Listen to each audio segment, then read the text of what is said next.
Lo que el diablo no quiere que tú y yo sepamos es la relación que hay y que se tiene que dar en nuestra proclamación entre la ley divina, más específicamente los 10 santos mandamientos de la ley de Dios, y el santo evangelio de nuestro Señor Jesucristo.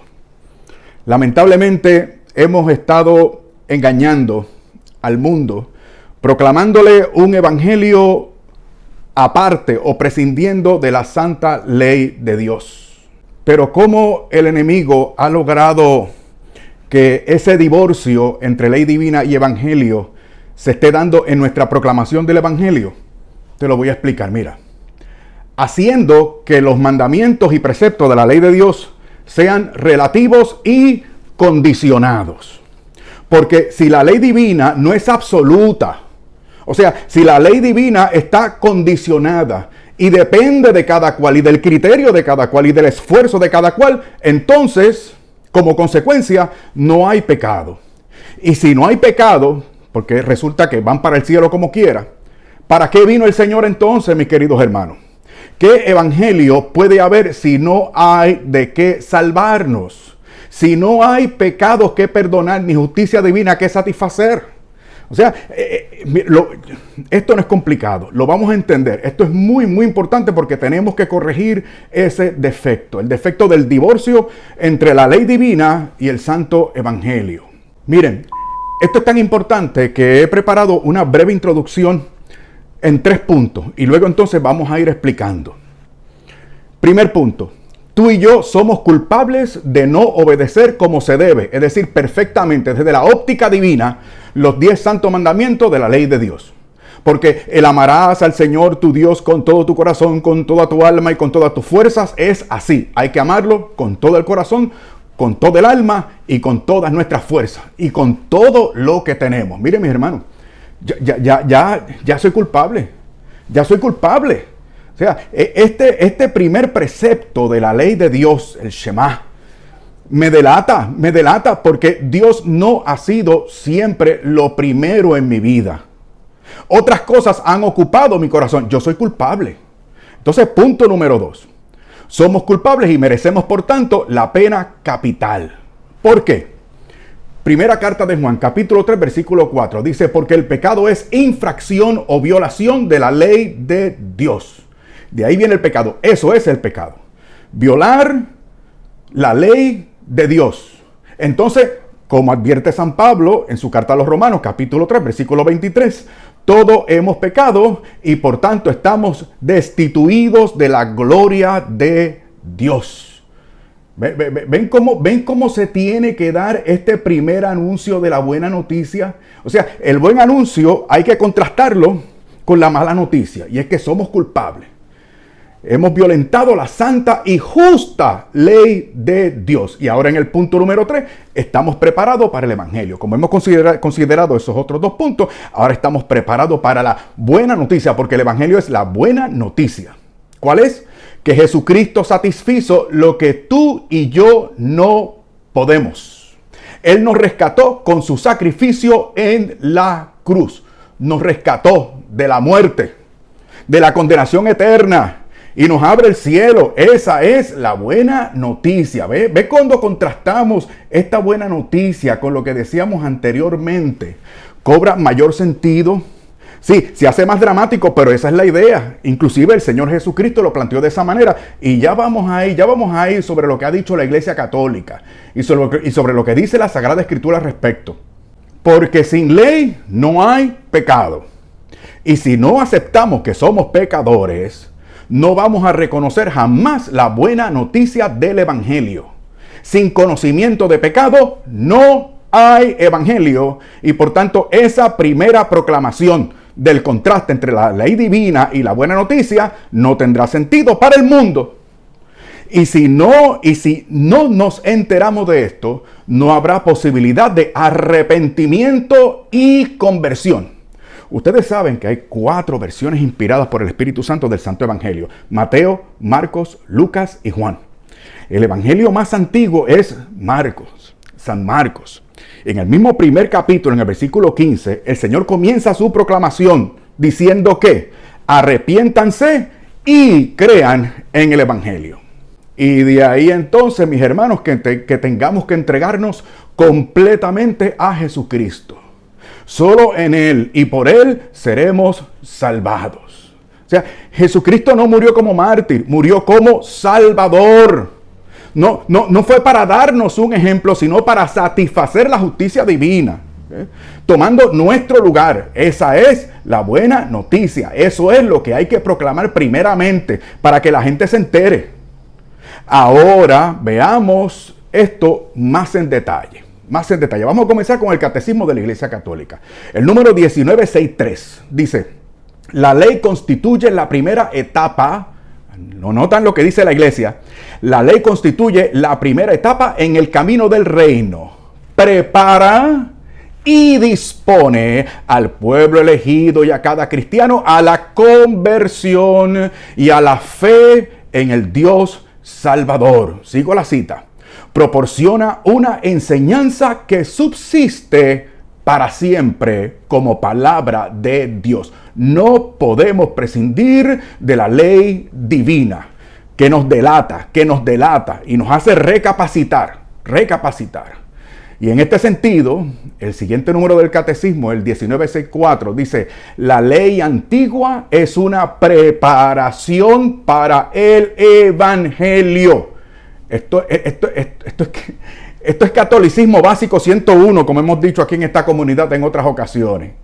Ay, mis queridos hermanos cristófilos y visitantes. La Sagrada Escritura, el Salmo 19, versículo 7. ¿Okay?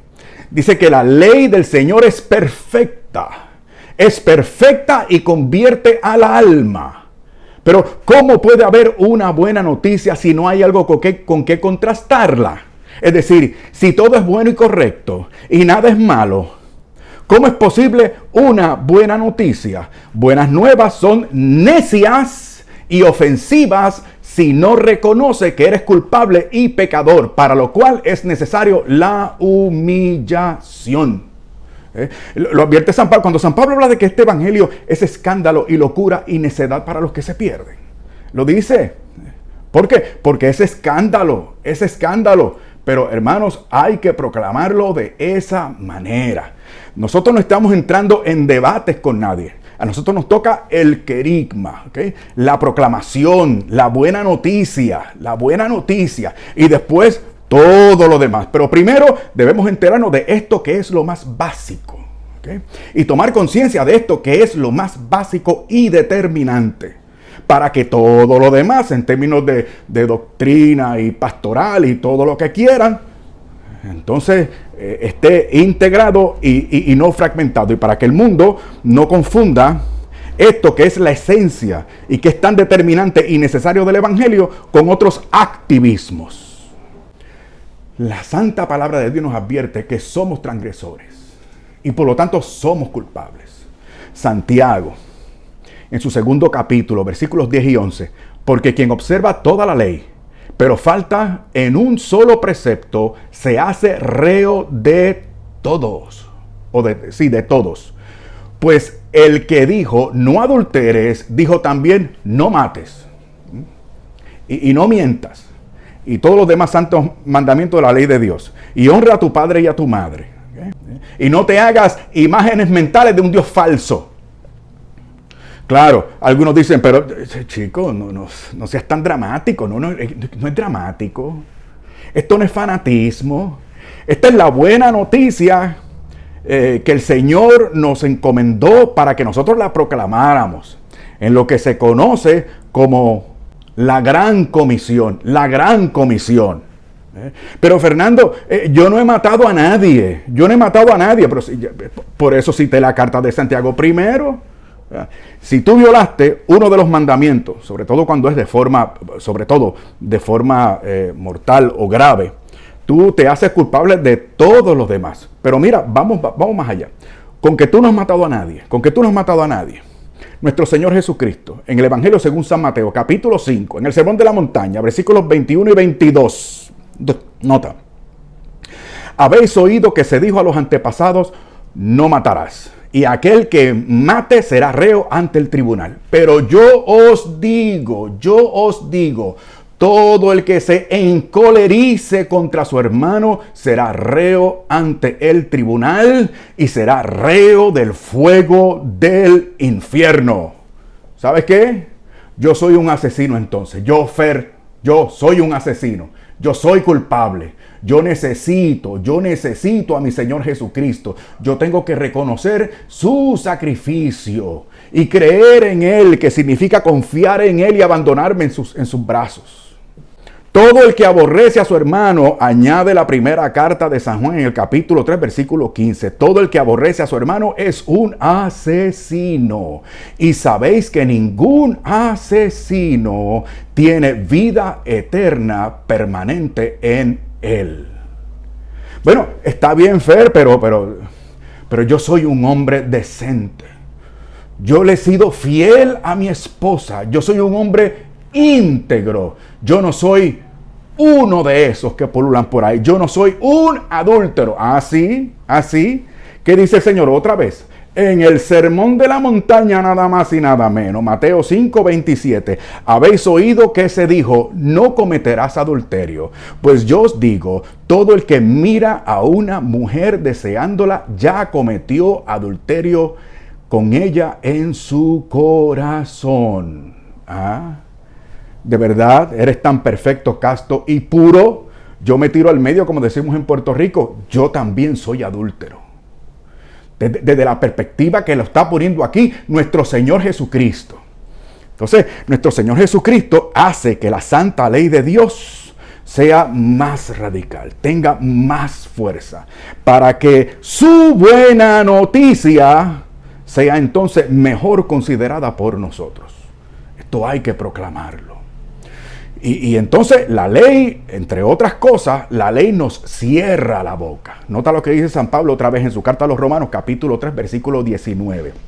Ahora bien, sabemos que cuanto dice la ley, lo dice para los que están bajo la ley, para que toda boca enmudezca y el mundo entero se reconozca reo ante Dios. Estamos considerando esto en nuestra proclamación, en nuestro primer anuncio del Evangelio de nuestro Señor Jesucristo, para que la gente se convierta de verdad. Y entonces, por la ley, además, en segundo lugar, viene el conocimiento del pecado. Conocimiento del pecado. Tenemos que caer en la cuenta y reconocer esto.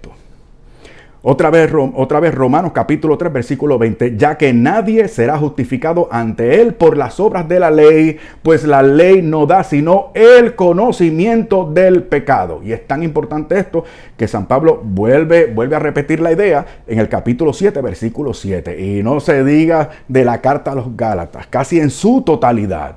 Entonces todos somos culpables. Primera de Juan capítulo 3, versículo 4. Y entonces la ley divina nos deja indefensos ante un Dios santo y justo. ¿Para qué? Para guiarnos a Jesucristo. La carta a los Gálatas, capítulo 3, versículo 24. De manera que la ley ha sido nuestro pedagogo. Pedagogo es maestro.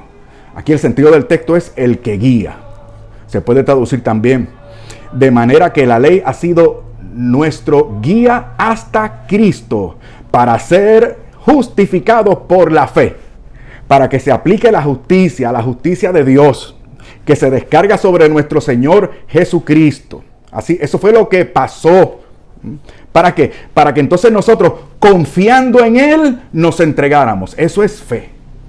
Eso es fe, mis queridos hermanos. Y hago la aclaración para que ustedes no vayan a pensar, como otros queridos hermanos, que fe se reduce solamente a creer. Les voy a dar un ejemplo. El relato del joven rico. ¿Se acuerdan? Vamos a considerar la versión de Marcos, en el capítulo 10, a partir del versículo 17. Un hombre rico y poderoso se le presenta al Señor y parece muy bien dispuesto, según lo observan ustedes en el versículo 17. Y le dice al Señor: ¿qué he de hacer para tener en herencia vida eterna? Esa es la pregunta del joven.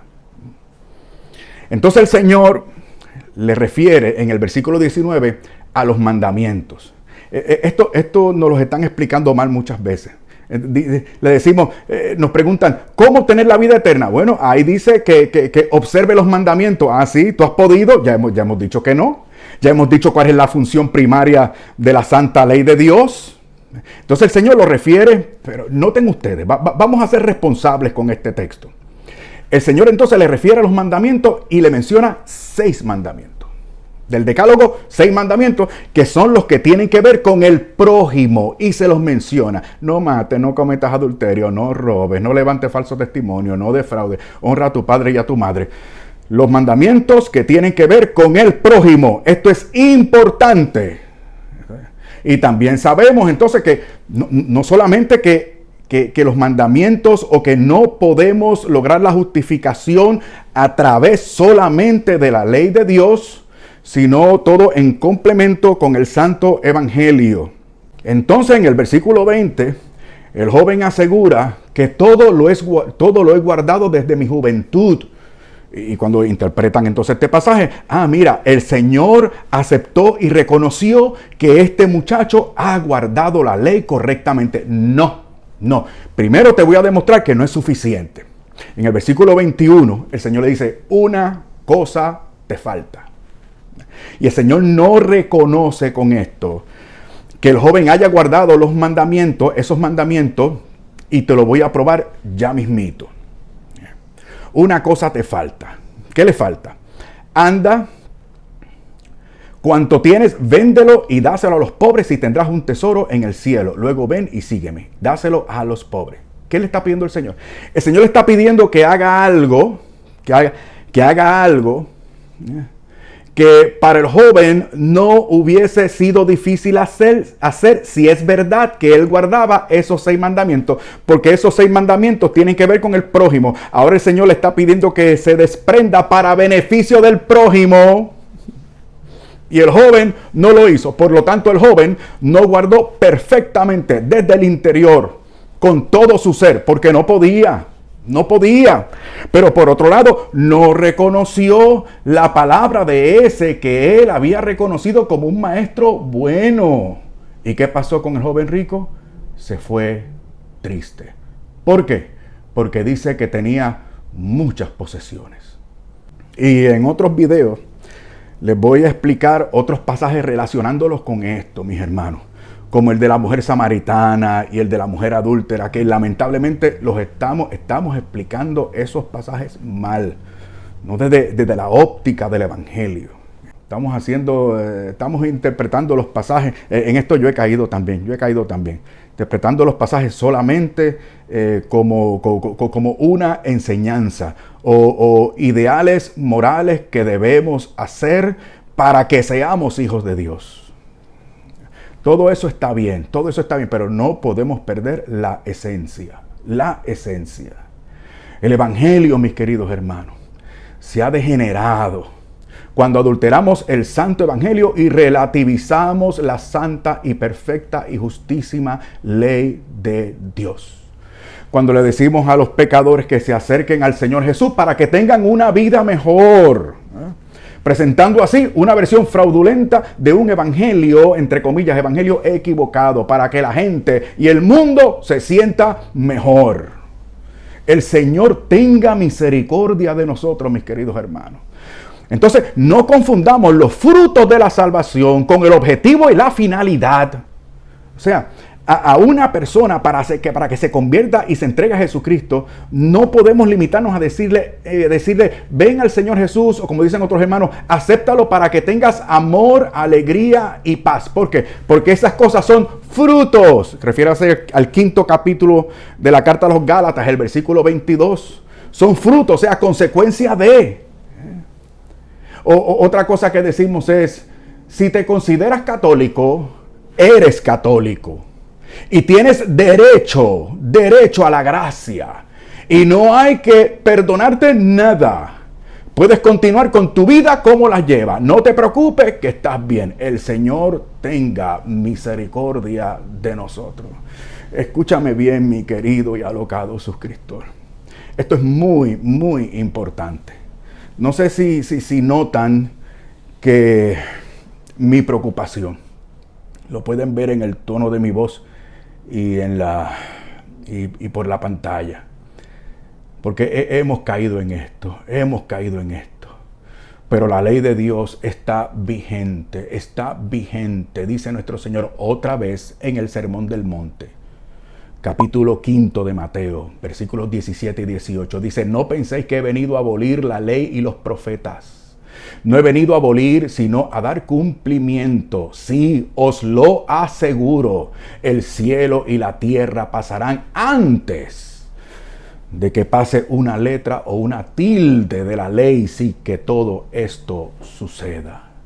Y ahora, y solamente ahora, mi querido y alocado suscriptor, estamos preparados, estamos listos para la buena noticia.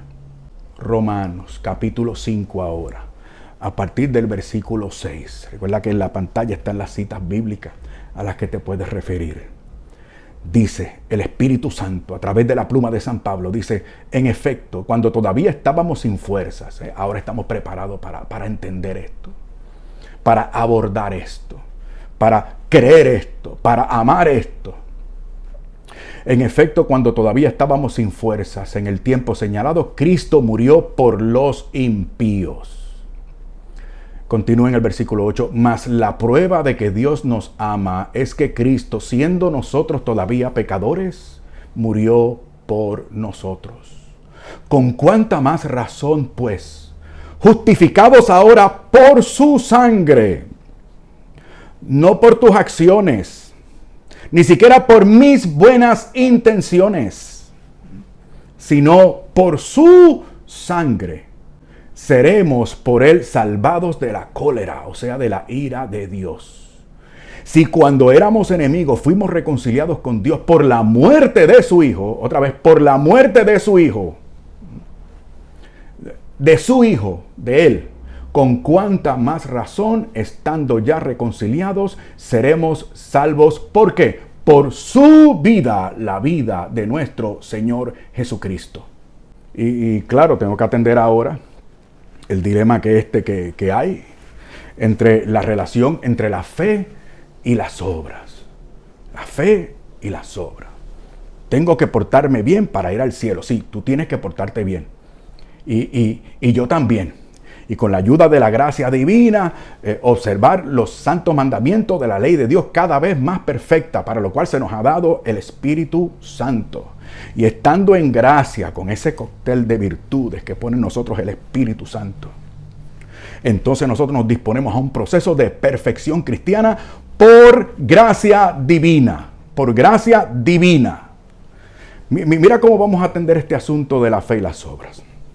Efesios capítulo 2, a partir del versículo 8. Por favor, préstame mucha atención. Cito. Pues habéis sido salvados, habéis sido salvados por la gracia. ¿Sabe lo que es una gracia? Es algo que no se merece. Pues habéis sido salvados por la gracia mediante la fe. La fe, ya saben cómo enseñamos en esta comunidad, desde una óptica católica. O sea, confianza y entrega. Eso es fe, la fe teologal. La gracia mediante la fe. Y esto no viene de vosotros. ¿Ven? No viene de vosotros, sino que es un don. Un don de Dios. Un obsequio, un regalo.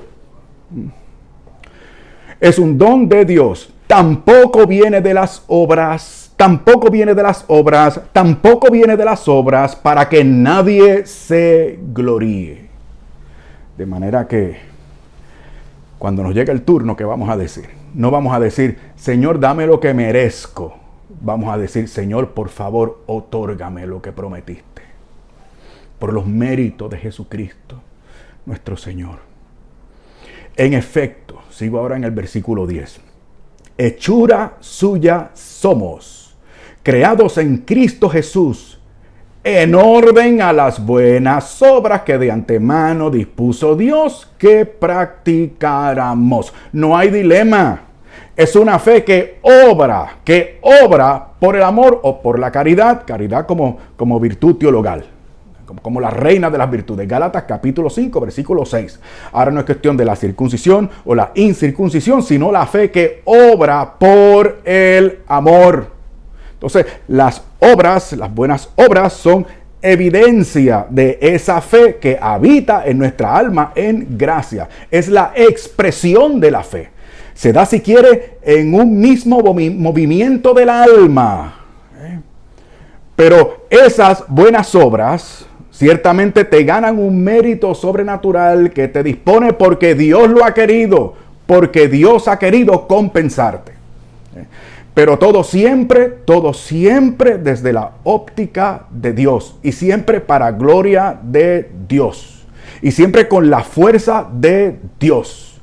Y prepárense, porque ya muchos están pensando, Santiago habla de que la fe sin obras está muerta. Mira, dame 3 días que te voy a preparar, aunque sea un breve podcast, y te voy a explicar y te voy a demostrar que no hay oposición, no hay antagonismo entre San Pablo y Santiago. Recuerden el presupuesto teológico fundamental de esta comunidad. La fe cristiana es integrada, no fragmentada ni contradictoria. La Biblia no se contradice. Nos contradecimos usted y yo cuando nos acercamos a ella, cuando tratamos de interpretarla a partir, fuera, aparte del Evangelio, de la persona y obra de nuestro Señor Jesucristo. Y cuando no somos justos y profundos con los textos de la Biblia, y cuando pasamos por alto estas cosas que son elementales y que la iglesia incluso, por supuesto, reconoce y lo expone para que lo tengamos clarito. Así que voy a preparar ese podcast. Lo voy a hacer y te voy a demostrar que no hay oposición. Bueno, pero tengo que continuar para que no se me canse. Vamos a hacer un resumen de todo esto. Es más, todo esto nos lo va a resumir el Espíritu Santo, que otra vez, a través de San Pablo, en su carta a los Romanos, a partir del versículo 23, dice lo siguiente. Por si no se han convencido todavía. Dice: todos pecaron y están privados. Todos pecaron y están privados de la gloria de Dios. Y son justificados por el don de su gracia. Gracia. Todo es gracia, my friend. Todo es gracia, my friend. En virtud de la redención realizada en Cristo Jesús. Y solamente en virtud de la redención realizada en Cristo Jesús, a quien exhibió Dios como instrumento de propiciación por su sangre mediante la fe, y ya hemos explicado lo que es fe, para mostrar su justicia. Su justicia. No hay oposición entre justicia y misericordia. Alguien tuvo que pagar. Esta salvación es gratuita para ti y para mí, pero no es barata. Costó. Mira la cruz, my friend. Mira la cruz para que te des cuenta de lo que costó. Esa oportunidad que tú y yo tenemos de la gloria del cielo. Para mostrar su justicia, habiendo pasado por alto los pecados cometidos anteriormente. Entonces, escucha con atención. No te dejes engañar por el evangelio según el diablo. Reconoce al verdadero Señor. Cree en Él. O sea, entrégate a Él. O sea, renuncia al mundo, a Satanás y sus seducciones. Y acepta el único evangelio verdadero. Cree en el único evangelio verdadero. Y no te dejes engañar. Y no engañemos a otro, esa pobre gente que se pierde allá afuera. Y dejemos de engañar a los demás con el evangelio de la autojustificación. Fer, me preguntarán, Fer, pero ¿verdad que hay que esforzarse con la ayuda de la gracia divina para llevar a cabo los 10 santos mandamientos de la ley de Dios? O sea, la ley divina en general también. Mira, te voy a comenzar una breve explicación ahora con el capítulo 31 de Jeremías, el versículo 33. Porque vamos a ver ahora que en Cristo satisfacemos la santa y justa ley de Dios. Profetizó Jeremías. Sino que esta será la alianza que yo pacte con la casa de Israel después de aquellos días, oráculo del Señor. Pondré mi ley en su interior y sobre sus corazones. La escribiré y yo seré su Dios y ellos serán mi pueblo. Una ley escrita, la ley de Dios escrita en nuestro corazón, mis queridos hermanos. Y para eso, repito, se nos ha dado el Espíritu Santo. Dios en usted, y con su gracia y con su poder, usted y yo entonces vamos a estar cada vez más perfectamente identificados con la santa y justa ley de Dios. Y esto es bueno porque entonces cuando recaigamos, es decir, cuando pequemos, cuando faltemos a esa ley, entonces esa ley que está en nuestro corazón nos redarguye desde adentro. Dios, que lo ama a usted y a mí, le llama la atención a través de su justa ley, y entonces usted se tiene que referir a Jesucristo. Hermanos, ¿verdad que es importante exponer estas cosas? Por favor, ayúdanos a continuar entonces. Nos ayudas con una donación que puede ser mensual si es posible. Para ello, ve a la descripción de este video y sírvete del sistema seguro y fácil de PayPal para tu ofrenda con cualquier tarjeta que tengas. Muchas gracias por la caridad que nos haces y de todo corazón te deseo paz.